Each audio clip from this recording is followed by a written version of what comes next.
안녕하세요, 로시입니다. 이번에는 지난 시간에 이어서 GNN에 대해 알아보겠습니다.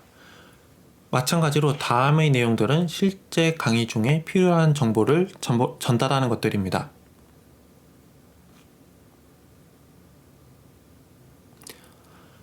우선 지난 시간의 내용을 가볍게 복습하겠습니다. 딥 그래프 인코더는 그래프를 입력받아서 노드 데이터를 그래프 컨볼루션과 비선형 함수, 액티브 펑션, 그 다음에 드랍아웃, 정규화 같은 것들을 통해서 노드의 값을 인코딩 했습니다. 이러한 레이어를 여러 번 반복해서 우리는 딥 그래프 인코더를 만들 수 있었습니다. 이를 적절하게 사용해서 노드 또는 그래프의 일부분 또는 그래프 전체에 대해서 우리는 임베딩을 생성할 수 있었습니다. GNN의 아이디어는 노드의 이웃이 계산할 그래프, 즉 계산 그래프를 정의한다는 것에서 시작합니다. K의 값, 즉 홉스의 수를 통하여 얼마나 멀리 떨어진 노드까지 계산에 포함시킬 것인지 지정할 수 있습니다. 그 다음에는 취합 과정을 통하여 정해진 그래프에서 정보를 전달받을 수 있습니다. 노드 속성, 노드 피처스는 어떻게 그래프에서 전파하고 모아지는지 그리고 어떻게 생성할지를 그 방법을 정하는 것이 중요합니다.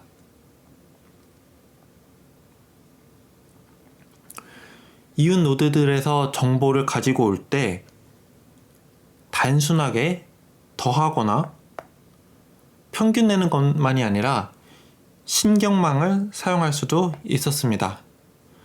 여기서 훈련된 신경망들은 공유되어 여러 곳에 활용될 수 있었습니다. 앞서 본 것과 같은 방법으로 각 노드들은 이웃 노드들을 기반으로 계산 그래프를 정할 수 있습니다.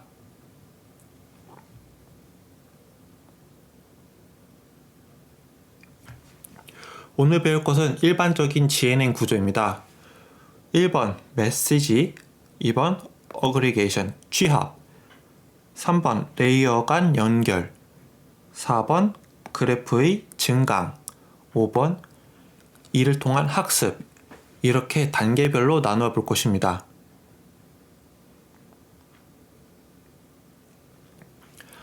대체로 GNN 레이어라고 한다면 메시지와 어그리게이션, 취합 과정을 합쳐서 말하게 됩니다. 메시지를 어떻게 만들고 이를 활용하는지가 가장 중요합니다. 공부하다 보면 이 둘은 따로 보는 것보다 하나의 과정으로 다루는 것이 알맞다고 느끼실 겁니다. 메시지를 어떻게 만들고 활용할지에 대해서 여러 가지 관점이 존재합니다. 그리고 각 관점들마다 새로운 레이어들을 만들어서 GCN, 그래프세이지, GAT 등 여러 가지 이름 붙은 레이어들이 있습니다.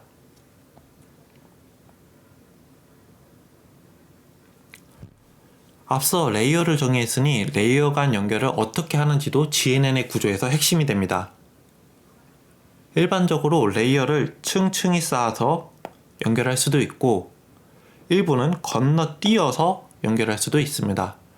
건너뛴다면 어디서 어떻게 건너뛰는지도 중요할 것입니다. 네 번째로 데이터 증강입니다. 우리가 입력받은 값들을 고지고대로 계산에 활용할 수도 있지만 우리는 그래프의 속성에 따라 값들을 추가, 삭제 등 변화를 줄 수 있습니다. 증강에 사용되는 정보로는 각 속성들이나 구조 또는 외부에 있는 데이터를 사용할 수도 있습니다. 좋은 증강은 모델의 성능을 높여주지만 잘못된 증강은 성능을 나쁘게 만들기도 합니다.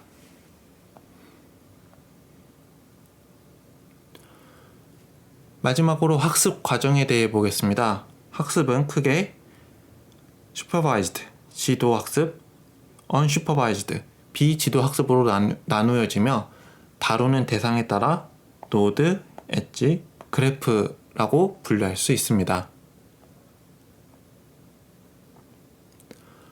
GNN 구조에 대해 정리하겠습니다. 우선 메시지와 이를 취합하는 과정이 있으며 이를 통틀어 레이어라고 합니다. 이 레이어를 연결하는 방법 또한 중요합니다. 데이터를 증강시켜서 입력된 데이터를 변화시킬 수 있습니다. 배우는 목표에 따라서도 분류를 할 수 있습니다.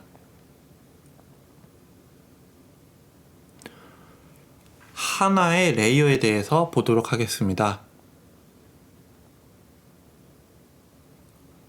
전에 언급한 것처럼 레이어의 작업은 메시지를 만드는 작업과 그 메시지를 취합하는 과정으로 볼 수 있습니다.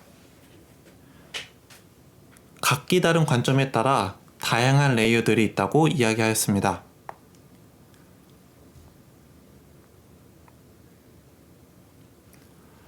GNN의 레이어는 여러 개의 벡터를 하나로 취합하는 과정이라고 할 수 있습니다. 선정된 노드들에서 벡터 메시지를 만들고 이들을 취합하여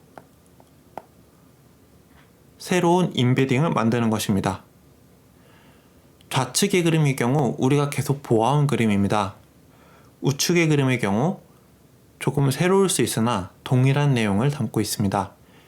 조금 다른 것이라면 이번에는 우리가 생성하려는 노드가 포함되어 있다는 것입니다.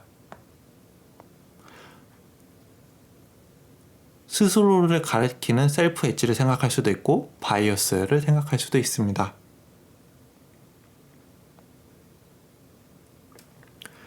메시지 생성에 대해서 알아보겠습니다. 메시지를 생성하는 과정은 우측 함수와 같이 볼 수 있습니다. 노드 U의 L번째 레이어에서의 메시지는 노드 U의 이전 임베딩을 L번째 레이어의 메시지 함수에 적용시켜서 생성할 수 있습니다. 즉, 각각의 노드는 메시지를 생성하며 이는 나중에 다른 노드들로 전달된다는 것입니다. 예를 들어 어떤 선형 레이어는 이전 레이어의 임베딩 결과값에 가중치를 곱하여 새로운 메시지를 생성할 수도 있습니다.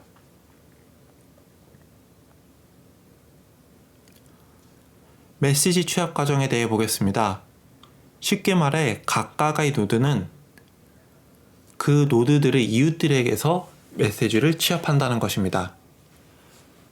아래의 수식을 같이 보겠습니다. 레이어 L에서 노드 V의 임베딩은 노드 V의 이웃들에서 레이어 L에서 생성된 메시지를 모아서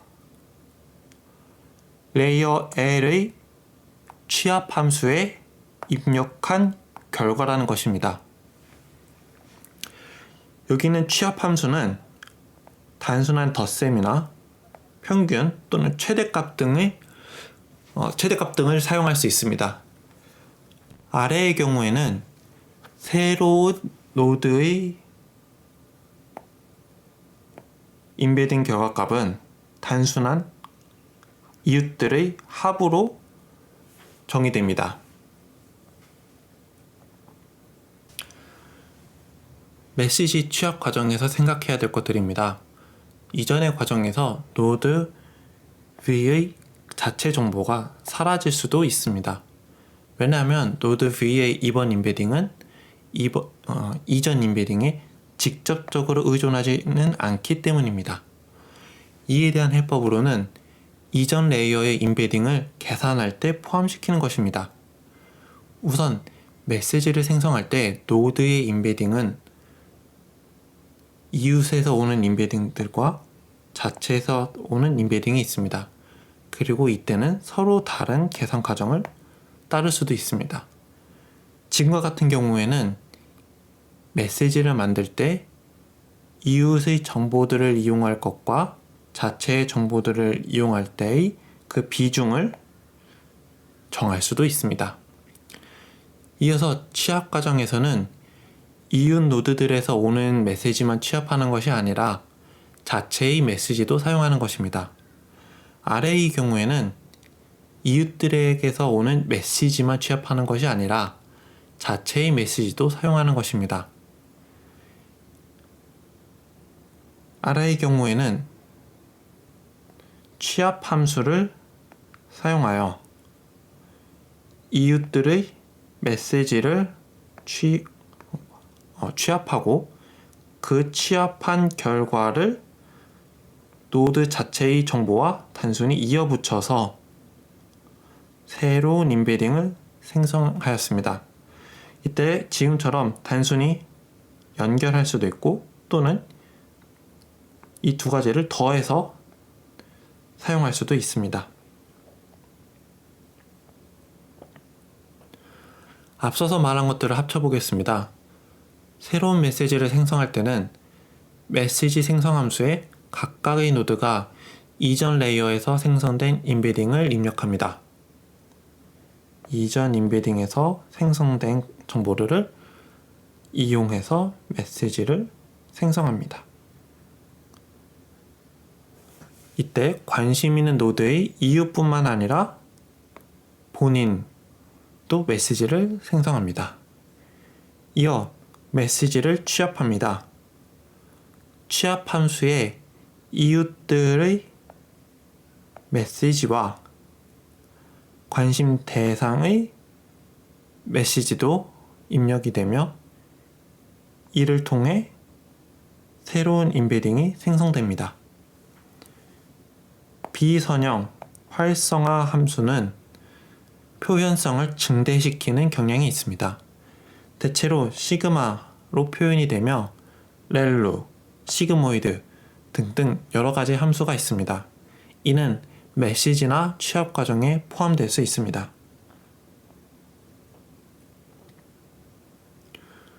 고전적인 GNN 레이어 중 하나인 GCN을 알아보겠습니다.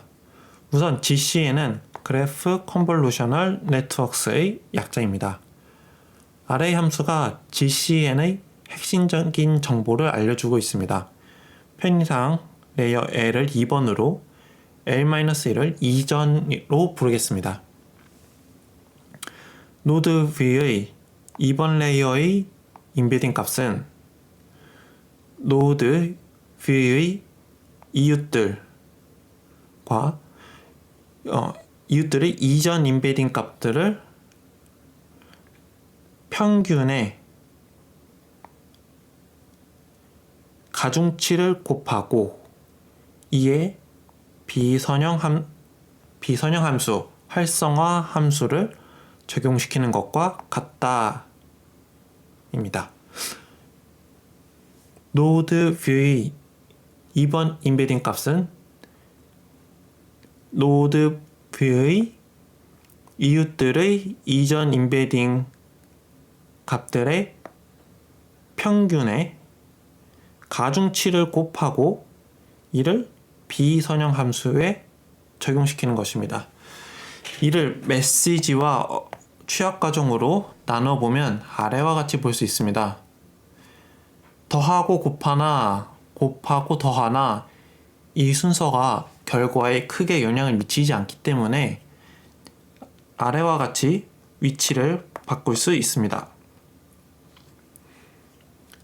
이렇게 위치를 바꿔서 보면은 이 부분에서는 메시지를 생성하고 있고 이 부분에서는 취합을 하고 있는 것을 알 수 있습니다. 결과적으로는 동일한 과정입니다.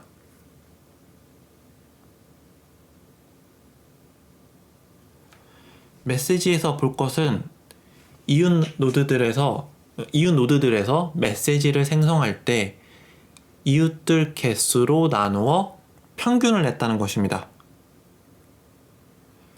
이는 일종의 표준화 과정으로 이를 통해 관심 노드의 이웃이 많거나 적거나 그 메시지의 값들이 큰 차이가 나지 않게 합니다. 취합하는 과정에서 단순하게 이번에는 합을 사용하고 이에 비선형 활성화 함수를 적용합니다. 취합할 때 자기 자신을 연결하는 셀프 엣지를 생성하면 관심 노드의 메시지도 같이 계산될 수 있습니다.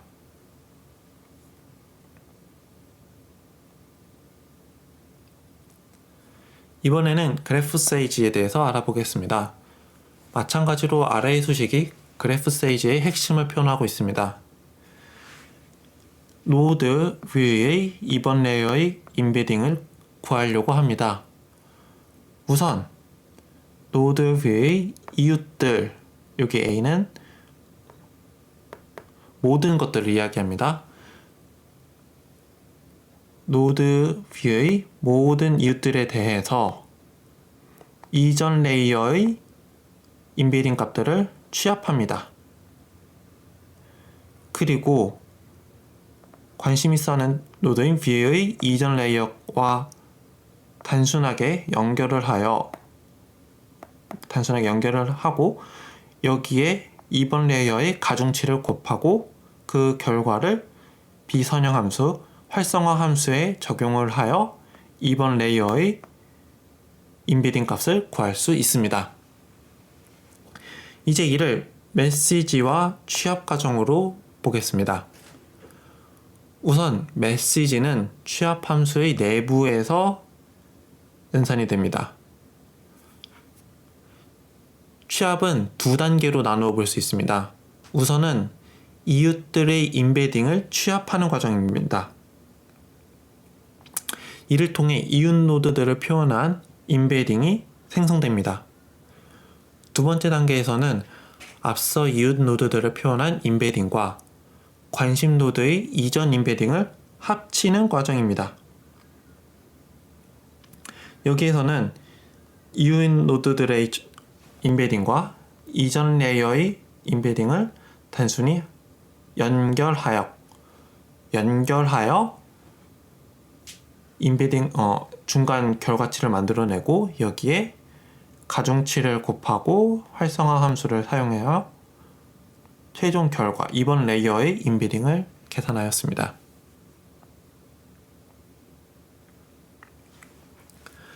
그래프 세이지에서 이웃들을 취합하는 과정은 여러 가지를 사용할 수 있습니다. 단순하게 GCN처럼 평균을 구할 수도 있고 또는 MLP 멀티레이어 퍼셉트론을 사용하여 이웃 노드들을 가공하고 이를 평균이나 최대값을 적용하여 취합할 수도 있습니다. 또는 LSTM Long Short Term Memory를 활용하여 이웃값을 취합할 수 있습니다. LSTM은 Recurrent Neural Network RNN에서 사용되는 유명한 형태 중 하나입니다. 다음에 따로 다룰 수 있으면 다뤄보겠습니다. 워낙 유명한 모델이고 또 훌륭했던 레이어라 많은 자료들이 있으니까 먼저 살펴보셔도 좋겠습니다.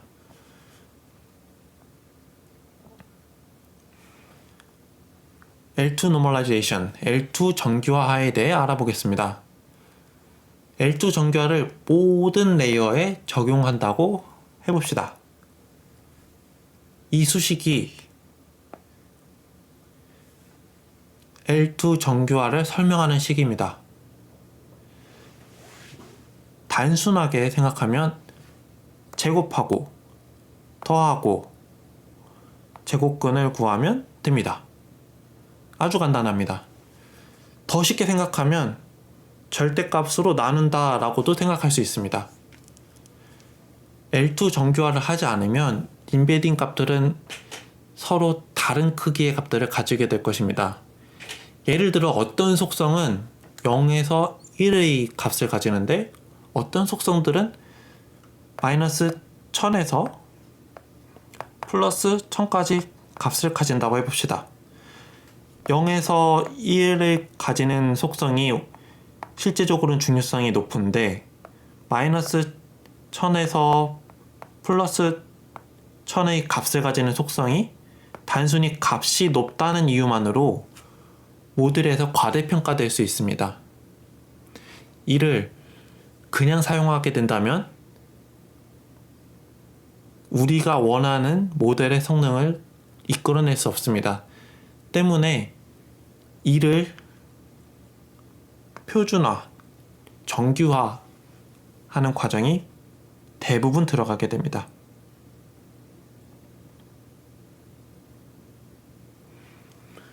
이번에는 Graph Attention Networks, GAT에 대해 알아보겠습니다.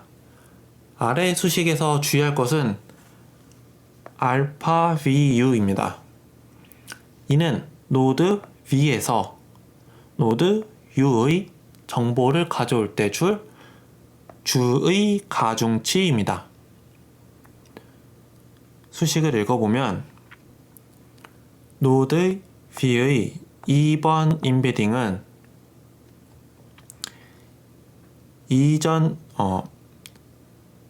이웃 노드들의 이전 레이어의 값에 가중치를 곱하고 노드 V에서 U를 볼 때 주의 가중치를 곱한 다음 이를 합하여 활성화 함수에 적용하는 것과 같다. 조금 복잡하긴 한데 이거 없이도 생각해보면 기존의 것과 동일하고 단순히 가져올 때 그 이웃들에 대한 가중치를 추가한다 라고 생각하면 됩니다. 조금 더 설명 추가적으로 나중에 하겠습니다. GCN과 그래프 세이지에서는 알파 VU가 1의 이웃 개수와 동일했습니다. 즉 모든 이웃들에 대하여 같은 가중치를 준 것입니다.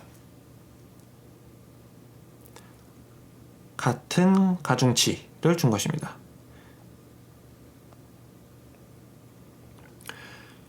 GAT에서 모든 노드가 동일하게 중요한 것은 아니다 라고 표현이 되었습니다.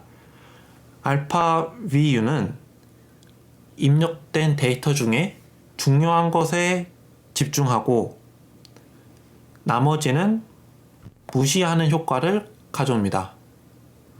어떤 것이 중요하고 어떤 것이 덜 중요한지는 학습을 통해 배울 수 있게 됩니다.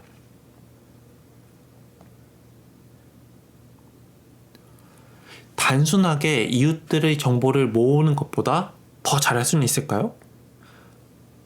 가중치 알파 V를 학습되게 할 수 있을까요? 우리는 이를 위해서 다음과 같은 주의 전략을 사용하게 됩니다. 노드들은 이웃의 메시지에 주의를 줍니다. 그리고 각기 다른 이웃 노드들 간에 서로 다른 임의의 가중치를 지정합니다.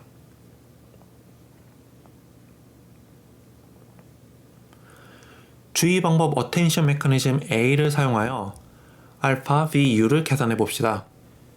주의 방법 A를 사용하여 주의 개수 VU를 계산해 봅니다.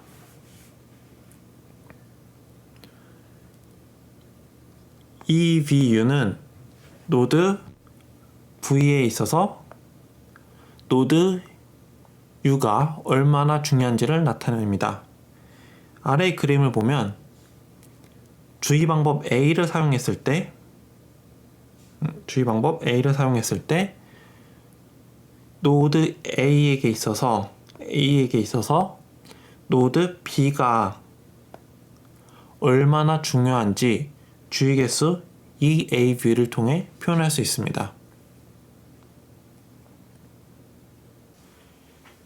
이 VU를 최종 주의 가중치 알파 VU로 정규화합니다. 이때 소프트맥스 함수를 사용하여 모든 가중치의 합이 1이 되도록 합니다. 최종 주의 가중치 알파 VU를 사용하여 가중치 합을 구합니다. 이를 적용하면 처음에 우리가 GAT를 소개한 식을 얻을 수 있습니다. 아래 그림을 통해 조금 더 쉽게 정리해 보겠습니다. 우리는 노드 A에 대하여 새로운 임베딩을 계산하고 싶습니다. 이를 위해 노드 A의 이웃인 B, C, D에서 정보를, 메시지를 가지고 오려고 합니다. 우선 노드 B에서 오는 정보를 정리하겠습니다. 이전 레이어에서 계산한 노드 B의 임베딩을 가지고 오고 여기에 공통적으로 적용되는 가중치를 적용합니다. 그리고 추가적으로 노드 A에게 있어서 B의 중요성을 알려주는 알파 AP를 적용합니다. 이 과정을 통해서 B에서 나온 정보를 가져왔습니다. 동일한 과정을 C와 D에도 적용합니다. 그리고 이 모든 값들을 더해서 활성화 함수를 적용하면 노드 A의 새로운 임베딩을 구할 수 있습니다. 조금 쉽게 사람처럼 정의해서 비유를 하자면 내가 노드 A이고 B, C, D가 정보원이라고 합시다. 이전에는 내가 각 정보원들에게서 정보를 받을 때 A가 알려줬든 B가 알려줬든 C가 알려줬든 누가 알려줬는지 그거에 대해서 고려를 하지 않았습니다. 하지만 주의 방법을 사용할 때는 각 노드들에 대한 신뢰성과 중요성을 가중해서 그 정보를 처리한다라고 할 수 있습니다. 예를 들면 얘가 더 중요한 정보를 알려준다라고 하면은 C나 D에 대해서보다 B에서 오는 정보를 조금 더 높게 쳐줄 수 있는 것이죠. 오히려 어렵게 한 거는 아닌지 모르겠네요. 넘어가겠습니다. 주의 메커니즘, 그 방법의 형태는 어떤 것일까요? 접근 방식은 어떤 주의 방법을 고르는지 알지 못합니다. 예를 들어서 간단한 레이어, 싱글 레이어, 단층 레이어 신경망을 사용해 봅시다. 오른쪽 그림과 같이 두 임베딩을 구하고 이를 단순히 연결한 다음 선형 함수를 적용하여 주의계수 EAB를 계산한다고 합시다. 그림으로 표현하면 이렇게 단순하게 이어 붙여서 한 것으로 표현될 수 있고 식으로 표현하면 우측과 같이 나타날 수 있습니다. 어떤 주의 방법을 사용했는지는 중요하지 않을 수 있습니다. 주의 가중치는 일반적인 레이어의 가중치 W와 같은 학습 가능한 변수들처럼 학습이 가능합니다.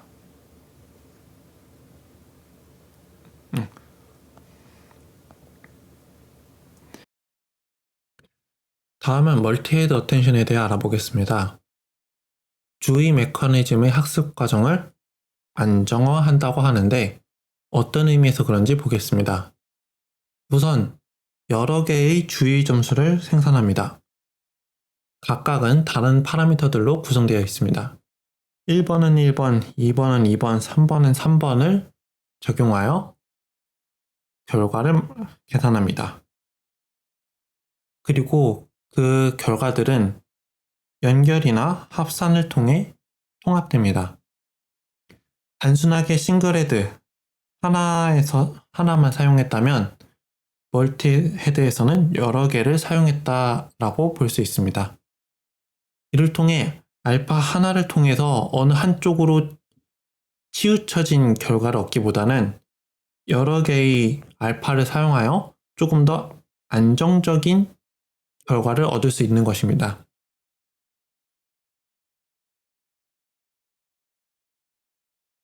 어텐션 주의 메커니즘의 장점에 대해 정리하겠습니다. 가장 중요한 장점은 다른 이웃들마다 다른 중요성을 측정하여 사용할 수 있다는 것입니다. 계산적으로 중요한 것은 이 과정이 병렬적으로 일어날 수 있다는 것입니다.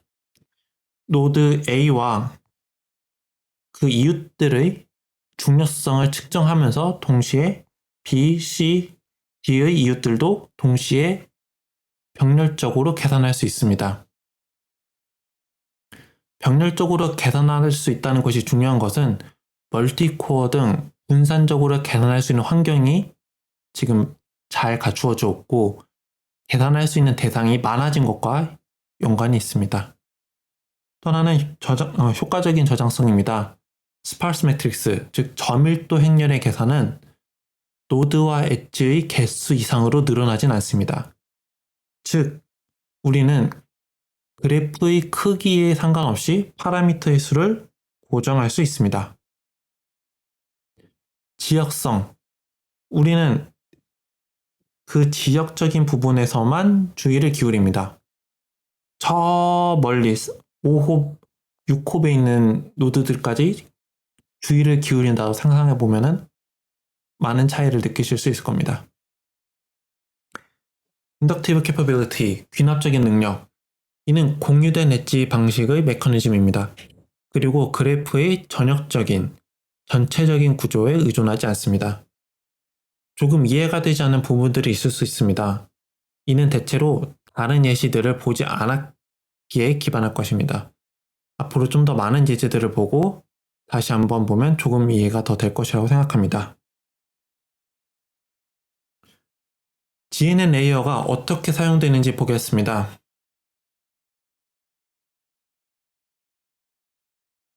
우선 고전적이고 일반적으로 좋은 성능을 보이는 GNN의 레이어를 보겠습니다.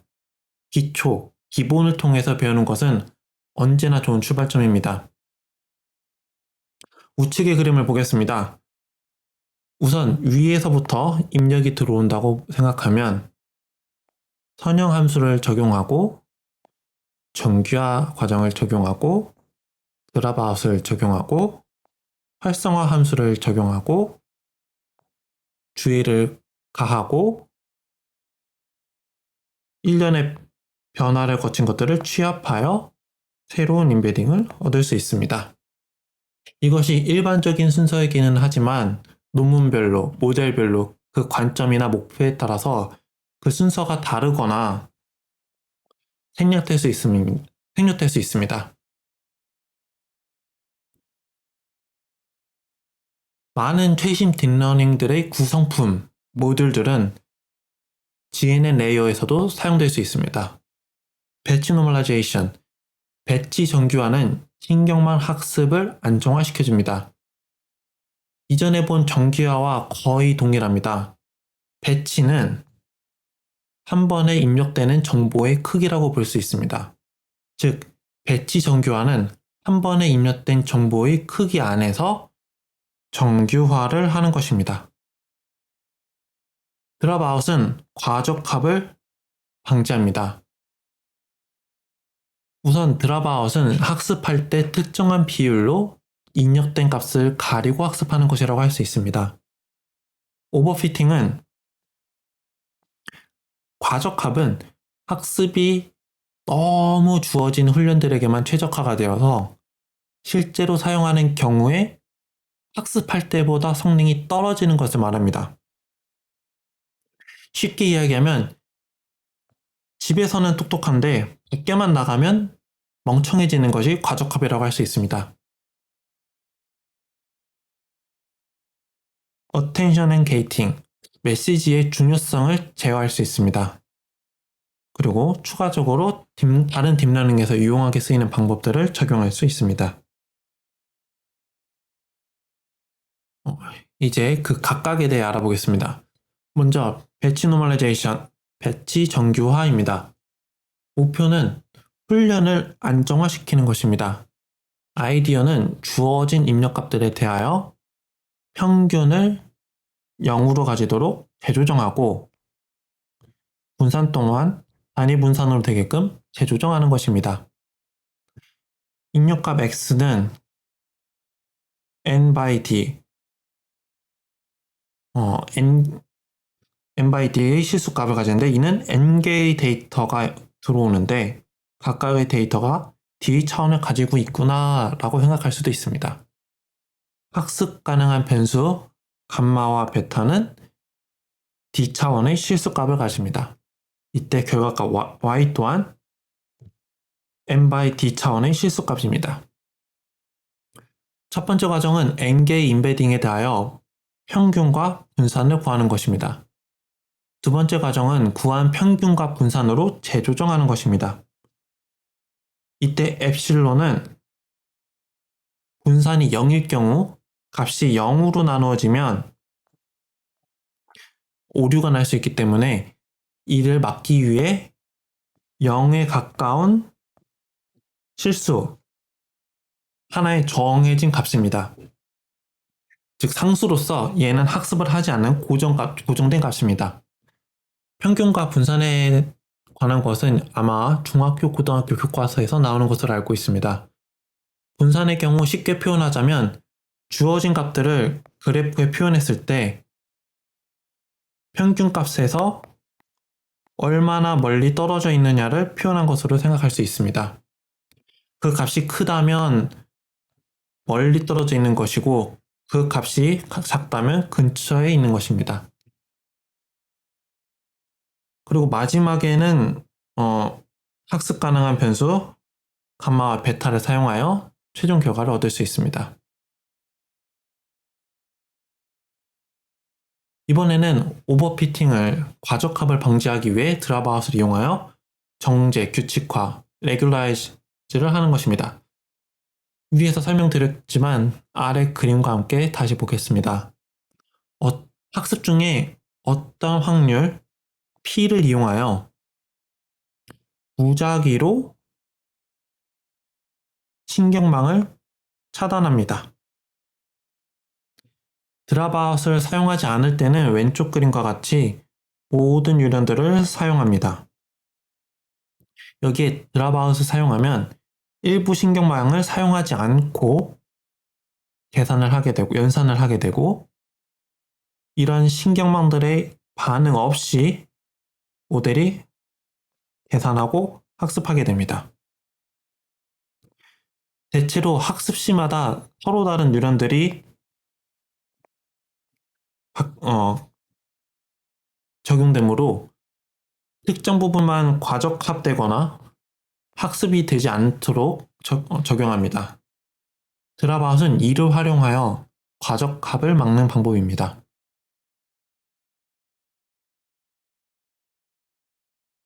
GNN에서는 드랍아웃은 메시지 함수의 선형 레이어에서 활용됩니다. 아래에서 보시는 것과 같이 마찬가지로 드랍아웃이 없을 때는 모든 신경망을 사용하여 메시지를 생성합니다. 여기에 드랍아웃을 적용하면 오버피팅을 방지한다 라고 할 수 있습니다. 활성화 함수, 액티베이션 펑션, 비선형 함수에 대해 알아보겠습니다. 여기에 해당할 함수들은 정말 많습니다. 그 중에 유명한 것들이 아래 예시로 나와 있습니다. 우선 value입니다. 오른쪽 상단에 보이는 것과 같이 이 함수가 값을 어떻게 처리하는지 이제 직관적으로 볼 수 있습니다. 출력값이 0보다 작은 경우에는 0으로 값을 고정하고 2보다 크다면 그 값을 그대로 사용하게 됩니다. 아주 간단하면서도 효과적이어서 많은 곳에서 사용되고 있습니다. 그 다음은 계속 언급되었던 시그모이드입니다.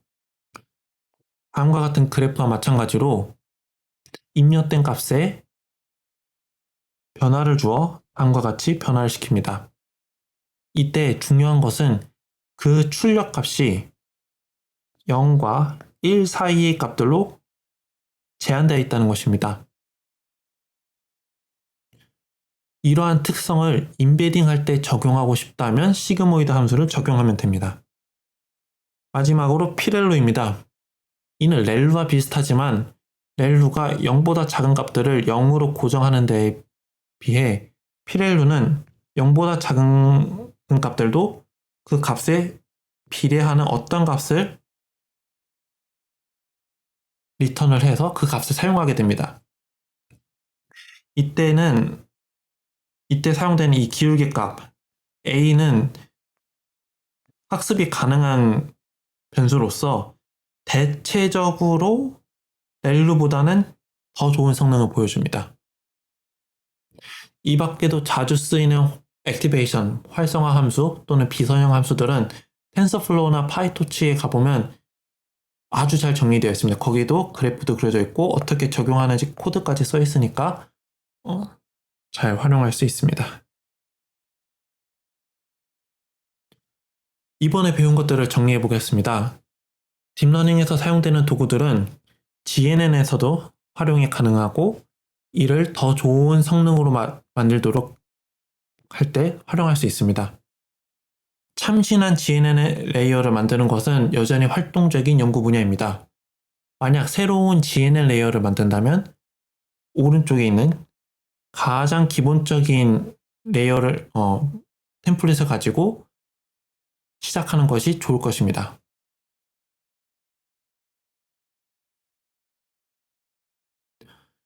GNN 레이어의 쌓는 방법에 대해서 알아보겠습니다. 지금까지 우리는 각각의 레이어에 대해서 알아보았습니다. 그렇다면 어떻게 GNN 레이어들을 연결하는 것이 좋을까요?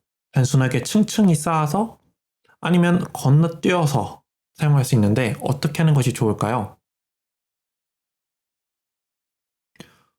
우선은 가장 일반적으로 많이 쓰이는 순서대로 쌓아서 사용하는 방법입니다. 입력되는 값, 가공되지 않은 값 또는 첫 번째 레이어 들어오는 값을 XV라고 할 때 GNN 레이어 LG를 통한 다음에 나오는 노드 임베딩은 HVL로 표현할 수 있습니다. 이 L은 레이어가 하나 늘어날 때마다 증가한다고 생각하면 편합니다. 여기서 등장하는 GNN의 문제점입니다. 바로 오버스무딩, 과평탄화입니다. GNN의 레이어를 쌓을 때마다 생기는 문제점으로서 모든 노드들이 결국은 다 같은 값을 가지게 된다는 것을 의미합니다. 우리는 각각의 노드들이 서로 다른 값을 가져서 그들만의 특색이 나타나기를 기대합니다.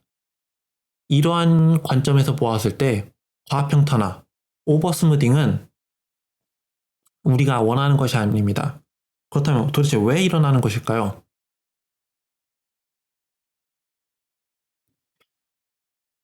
Restrictive Field, 수용 범위는 우리가 정한 노드의 임베딩을 계산할 때 포함되는 노드들이라고 이야기할 수 있습니다. 또는 계산 그래프의 영역이라고 생각할 수도 있습니다.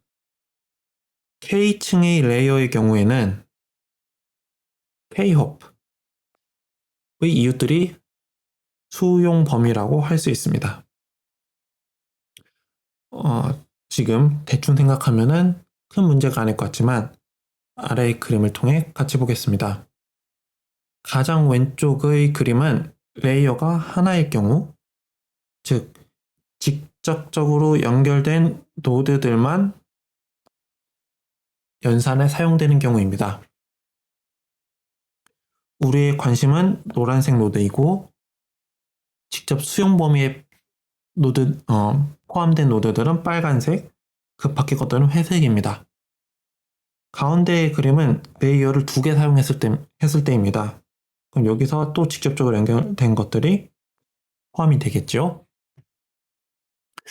생각보다 많은 노드들이 포함이 되었지만 그렇게 문제가 될 것 같지는 않습니다.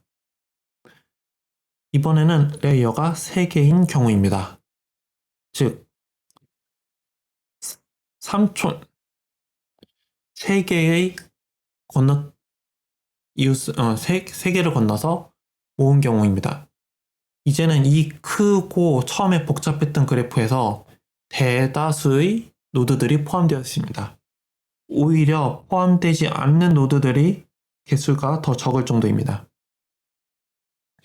지금까지는 그래서 그게 뭐가 문제인지 느낌이 오지 않을 수 있습니다. 이번에는 관심 있는 노드가 2개 있다고 생각하고 공유되는 노드들을 빨간색으로 표시해 봅시다. 처음에는 하나의 노드만 공통적으로 사용됩니다. 두 번째, 2개의 이홉을 사용할 때입니다. 이때는 20개의 노드들이 서로 공유되는 것을 알 수 있습니다.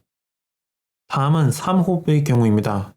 지금 대부분의 이웃들이 공유되고 있는 것을 알 수 있습니다.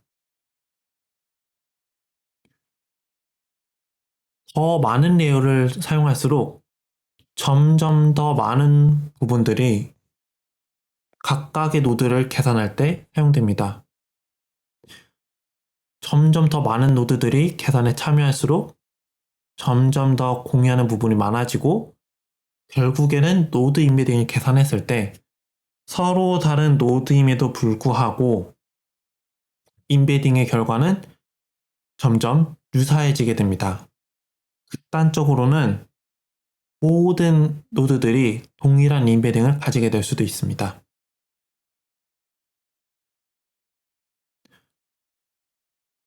정리하겠습니다. 우리는 오버스매딩의 문제를, 과적합의 문제를 Resective Field, 수용 범위를 통해 설명할 수 있었습니다. 우리는 노드의 인베딩이 Resective Field, 수용 범위에 의해 정해지는 것을 알고 있으며 만약 2개의 Resective Field, 수용 범위가 많이 겹친다면 노드 인베딩 동안 많이 비슷할 것입니다. 다시 말해 GNN 레이어가 많이 쌓이면 이 노드들은 GNN의 레이어가 많이 쌓이면 노드들의 Resective Field, 수용 범위가 많이 겹치게 되고 이는 다시 노드 인베딩이 서로 비슷하게 만들어지며 이로 인해 오버스무딩이 일어나는 것을 의미하는 것입니다. 그렇다면 어떻게 해결할 수 있을까요? 우리가 오버스무딩 과적합의 문제를 통해 배운 것 중 하나는 GNN의 레이어를 추가할 때 신중해야 한다는 것입니다. 다른 신경망들과 다르게 GNN에서는 레이어를 추가하는 것이 항상 도움이 되는 것은 아닙니다. 우선 우리가 해결하고자 하는 문제를 풀 때 필수적인 수용 범위, Resective Field를 분석해야 됩니다. 보통 이때 우리가 해결하고자 하는 문제의 또는 그 데이터에 대한 전문 지식이 필요합니다. 그리고 우리는 이를 통해서 GNN의 레이어 수를 우리의 생각보다 아주 조금 더 크게 설정합니다. 레이어를 굳이 불필요하게 크게 설정할 필요가 없습니다. 그렇다면 문제가 생깁니다. 레이어의 수가 적다면 어떻게 해야 GNN의 표현력을 키울 수 있을까요? 방법으로는 레이어의 표현력을 증가시키는 것이 있습니다. 이전까지 예제에서 변화, 트랜스포메이션이나 취합, 어그레기션 할 때 오직 하나의 선형 레이어만 사용하였습니다. 하지만 이 부분을 깊은 신경막, 딥 뉴럴 네트워크를 이용하여 표현력을 증대시킬 수 있습니다. 아래의 그림에서는 이 부분에 3개의 레이어를 사용하여 표현력을 증가시키는 방법을 대해서 얘기하고 있습니다. 하나의 레이어 안에 깊은 신경망을 사용함으로써 깊은 신경망의 표현력을 활용할 수 있는 것입니다. 여러 개의 레이어를 사용할 수 없다면 두꺼운 것을 사용하자라고 생각할 수도 있습니다.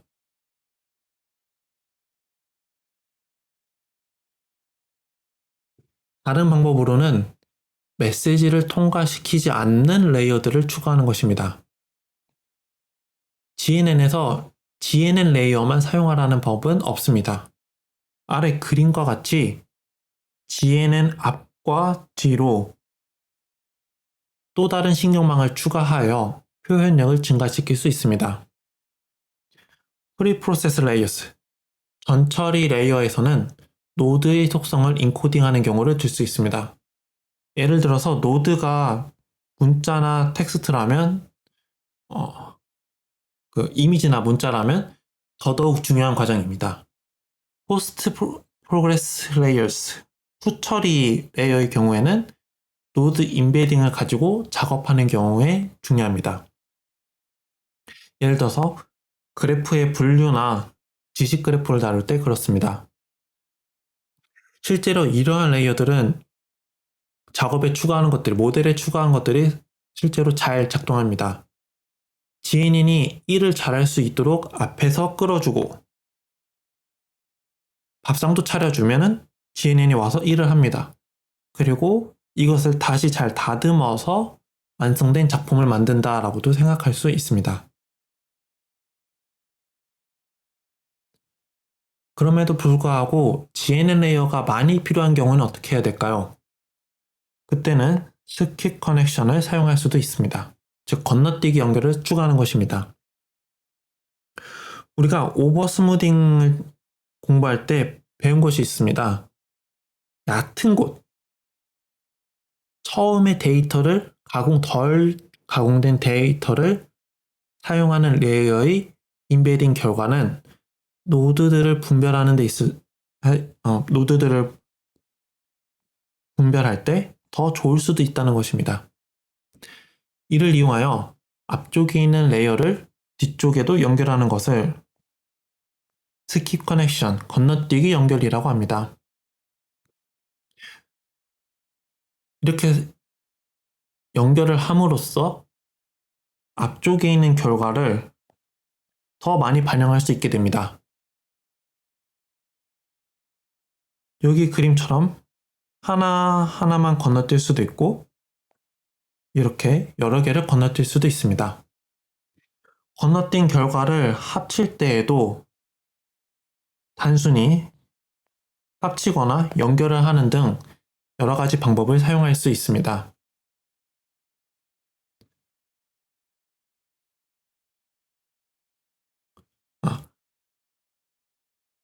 이때 한 가지 확인해야 되는 것은 건너뛰어서 사용할 때 사용할 값들을 복제해서 유지시키는 것입니다.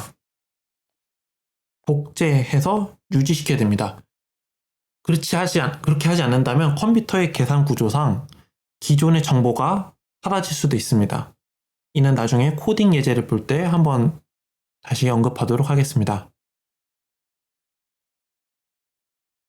그렇다면 스퀴 커넥션, 건너뛰기 연결이 효과가 있는 이유가 무엇일까요? 직관적으로 보자면 스퀴 커넥션, 건너뛰기 연결은 여러 가지 모델들을 섞어놓은 것과 유사합니다. n개의 스퀴 커넥션스, 건너뛰기 연결이 있다면 이는 2의 n승계의 가능한 연결이 있다는 것입니다. 연결하지 않음, 연결하지 않음, 이렇게 생겨있는 조합을 생각하시면 됩니다. 각각의 경로는 n개의 모듈을 가질 수 있습니다. 즉, 스킵 커넥션, 건너뛰기 연결을 활용함으로써 우리는 자동적으로 얇은 모델과 깊은 모델을 동시에 사용하는 것처럼 결과를 얻어낼 수 있습니다. 우선 왼쪽의 그림을 보면 3개의 레이어와 스킵 커넥션이 있는 모습을 볼 수 있습니다. 이를 지금 같은 그림에서 보면은 크게 와닿지 않을 수 있지만 오른쪽의 그림과 같이 풀어서 보면은 조금 더 그 변화가 많이 와닿을 것입니다. 우리는 각각의 레이어마다 2개의 가능성을 가지고 있고 총 3개의 레이어를 사용했으니 2의 세제곱 8개의 경우의 수가 여기에 그려져 있습니다. 처음에 스킵을 했는지 안 했는지, 두 번째 스킵을 했는지 안 했는지, 세 번째 스킵을 했는지 안 했는지에 따라서 각각의 경우의 수가 있고 이 모든 것들이 활용이 될 수 있는 것입니다.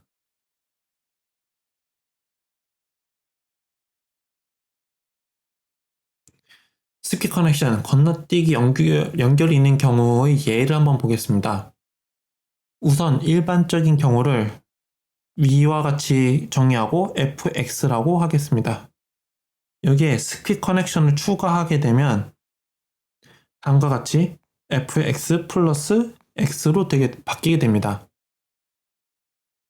이때 우측의 그림과 같이 무조건 이전 임베딩의 레이어 값을 더하는 것으로 표현이 되었지만 아까 이야기한 것처럼 연결을 한다든지 연결할 때 추가 레이어를 사용한다든지 등 창의적인 방법을 사용할 수 있습니다.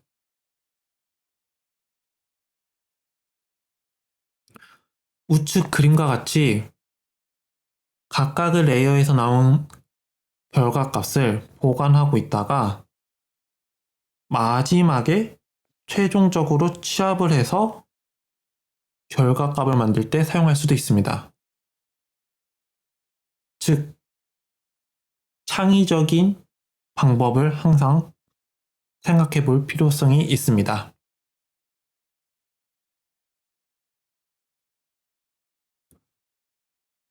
GNN에서 그래프 조작에 대해 알아보겠습니다.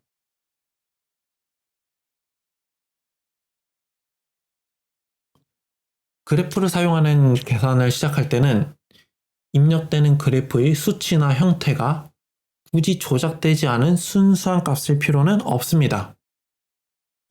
속성을 증가시킬 수도 있고 구조적으로 증강할 수도 있습니다.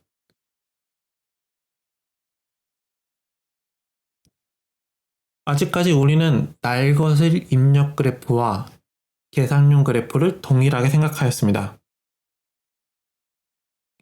이제는 그 틀을 벗어날 때입니다. 속성 수준에서 보자면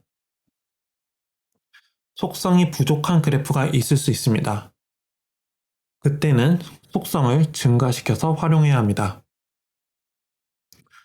구조적인 수준에서 보자면 그래프가 너무 듬성듬성 연결이 되어 있다면 이는 메시지 전달에서 효과적이지 않습니다. 그렇다고 연결이 너무 많으면 메시지 전달을 계산할 때 비용이 너무 많이 듭니다. 그래프가 너무 크면 계산에 사용할 GPU에 넣을 수 없게 됩니다. 입력할 그래프가 계산에 최적화된 그래프일 경우는 거의 없다라고 생각하면 됩니다.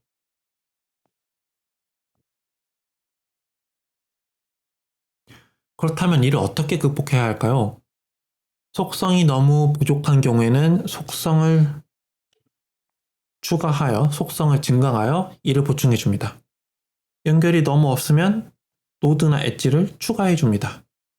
연결이 너무 많으면 메시지를 전달할 이웃들을 샘플링합니다. 그래프가 너무 크면 그래프를 샘플링해서 계산합니다. 나중에는 그 GNN의 크기를 키우는 법도 배울 것입니다.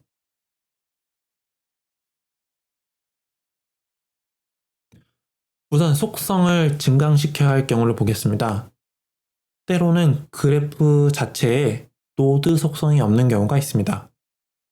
특히 그래프로서 단순히 인접행렬로만 주어진 경우를 들 수 있습니다. 이런 경우에 일반적인 방법으로는 모든 노드에 상수값을 주는 것입니다. 지금 아래의 그래프는 모든 노드에 1이라는 속성값을 준 것을 볼 수 있습니다.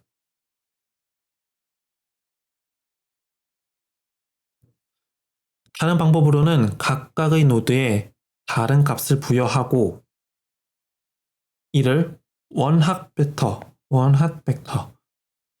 변환하여 속성으로 취급하는 것입니다.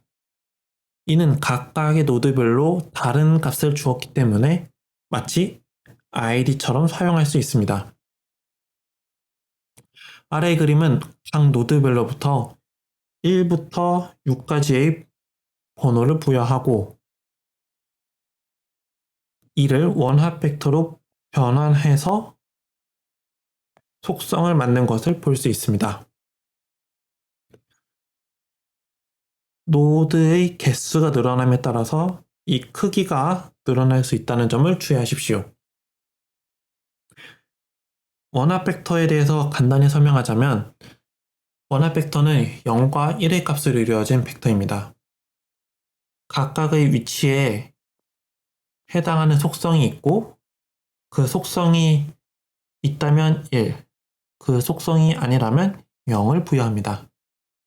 간단하게 다시 이야기하면 0과 1로 표현한 0과 1로 속성을 표현한 데이터라고 할 수 있습니다.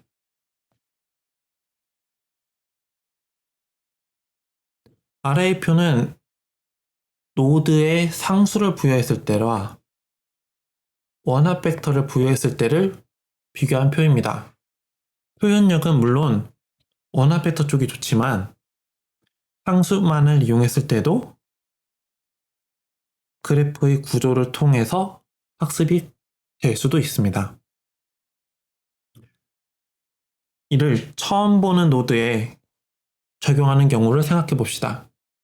상수만 사용하는 경우에는 마찬가지로 처음 보는 노드에 상수값을 부여하여 계산하므로 좋다고 할 수 있습니다. 다만 원합 벡터를 사용하는 경우에는 새로운 노드에 새로운 값을 추가하려면 원합 벡터가 커져야 하고 이는 GNN이 활용할 수 없게 됩니다. 즉 새로 학습을 시켜야 된다는 것입니다. 계산 비용 측면에서도 노드의 개수만큼 그 값이 커지므로 원합 벡터가 불리하다고 할 수 있습니다. 사용될 수 있는 경우 또한 상수를 사용한 것은 어떠한 그래프도 사용이 가능하지만 원합 벡터의 경우에는 구조의 특성상 작은 그래프나 새로운 노드가 없는 경우에만 적용할 수 있습니다.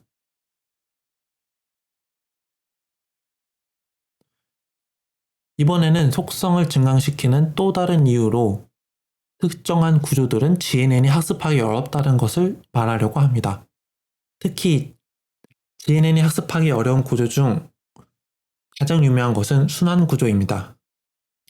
GNN이 V1이 포함된 순환의 길을 배울 수 있을까요? 불행하게도 그 결과는 노입니다. 아래에 길이 3 또는 4로 이루어진 순환고리를 보겠습니다. 두 개 모두 모든 노드들이 두 개의 엣지, 두 개의 연결을 가지고 있습니다. 이를 우리가 계산할 때 사용하는 계산 그래프를 그리면 오른쪽과 같습니다. 이는 양쪽에 있는 어느 노드들을 고르더라도 동일하게 나오게 됩니다. 안타깝게도 아무런 도움 없이 GNN은 이 둘을 구분할 수가 없습니다. 왜냐하면 똑같이 보이기 때문입니다.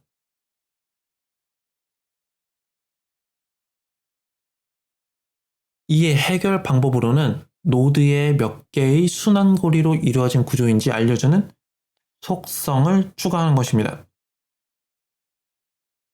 왼쪽에서는 길이가 3이라고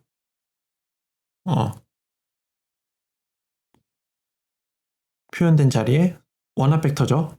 1을 표현해주고 우측에서는 4개라고 표현되는 곳에 1을 줘서 2를 표현해줍니다. 이렇게 특정한 속성을 추가함으로써 기존에는 GNN이 배우지 못한 것을 배우도록 할 수 있습니다. 이 밖에도 증강에 많이 사용되는 속성들로는 클러스터링 코에피션트, 페이지 랭크, 센트럴리티 등이 있습니다. 첫 시간에 소개된 다른 속성들도 물론 사용될 수 있습니다.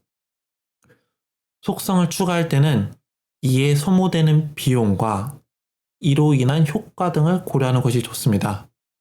대체로 그래프가 어떠한 것을 다루고 있고 어떠한 문제를 해결하는지가 새로운 속성을 추가할 때 중요한 요소가 될 것입니다. 즉, GNN으로 해결하고자 하는 문제의 전문 지식이 큰 영향을 미치는 부분입니다. 해결하자고 하는 문제에 대해서 전문성이 없거나 배경 지식이 모자르다면 그만큼 고생할 수밖에 없습니다. 이번에는 그래프의 연결이 희박한 경우를 다루겠습니다. 첫 번째 방법으로는 가상의 연결을, 엣지를 추가하는 것입니다. 가장 일반적인 방법으로는 이 호흡으로 연결되는 이웃들을 가상의 엣지를 추가하여 연결하는 것입니다. 쉽게 말해 2촌을 1촌으로 만들어주는 것입니다. 계산적으로 보자면 A에 A 제곱을 더하면 됩니다. 이때 A는 인접행렬입니다. 이러한 접근 방법이 사용되는 경우를 보자면 바이파트레이트, 상호, 양자, 이부 그래프라고 불리는 경우입니다. 노드의 종류가 크게 두 종류로 나누어지고 이종간 연결만 있는 경우라고 생각하면 됩니다. 예를 들어 지금 보이는 그림과 같이 글쓴이와 그 글을 표현한 그래프라고 했을 때 위의 접근 방법을 사용하면 지금은 없는 작가와의 작가와의 연결, 글과의 글과의 연결이 생긴다고 볼 수 있습니다.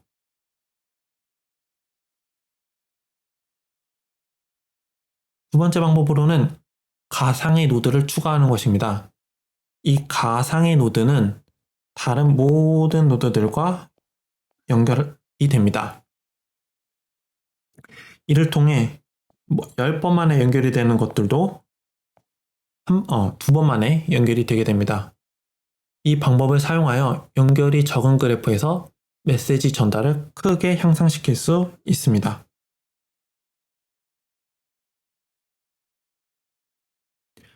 이번에 다룰 것은 샘플링을 하는 것입니다. 왼쪽의 그래프에서 노드 A를 기준으로 이 호흡으로 계산된 노드들을 우측 그래프와 같이 나타냈다고 합시다. 우리는 지금 여기서 보았을 때 거의 대부분의 노드들이 포함되는 것을 알 수 있습니다. 여기에 무작위로 메시지 패싱에 참여할 노드들을 샘플링 하자라고 하는 새로운 생각이 떠오르게 됩니다. 예를 들자면 오른쪽 노드, 각 노드별로 무작위로 2개씩만 고르자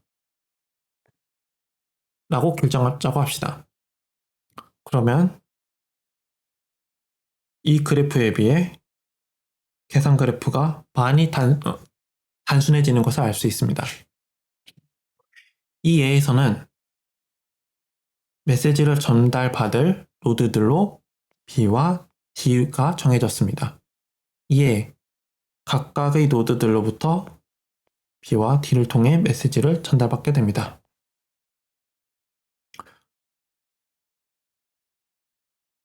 물론 무작위로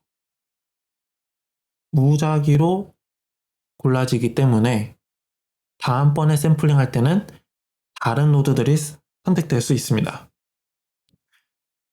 지금의 경우에는 C와 D가 선정된 경우입니다.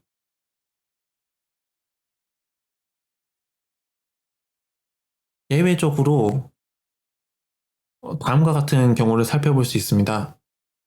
골라진 노드들이 이웃들이 많은, 매우 인기가 많은 노드인 것입니다. 허브에 있는 노드라고 하기도 하죠. 그러면 그 경우에는 샘플링을 했음에도 불구하고 거의 많은 노드들이 이용됐기 때문에 유사한 인베딩, 계산 그래프를 얻을 수도 있습니다. 즉, 연결이 중심에 있는 노드가 샘플링 된다면 인베딩 값이 비슷해질 수 있다는 것입니다. 어찌되었든 이웃 샘플링을 사용한 장점으로는 계산 비용이 크게 줄어든다는 것입니다. 또한 실전에서도 매우 잘 작동되는 방법입니다. 이번 시간에 배운 것을 정리해 보겠습니다. GNN에 대한 일반적인 관점에 대해서 정리해 보았습니다. GNN 레이어는 트랜스포메이션, 변화와 어그리게이션, 취합 과정을 통해 이루어져 있다고 할 수 있으며 고전적인 레이어들로는 GCN, 그래프세이지, GAT 등을 말할 수 있습니다. 레이어 연결성으로는 레이어의 수를 결정하는 방법과 그 연결 방법을 스퀵 커넥션을 이용하여 변환하는 방법을 보았습니다. 그래프 조작에서는 속성과 그 구조를 조작해 보았습니다. 다음에는 GNN의 오브젝티브, 목표와 실전, 활용한 경우에 대해서 알아보겠습니다. 감사합니다.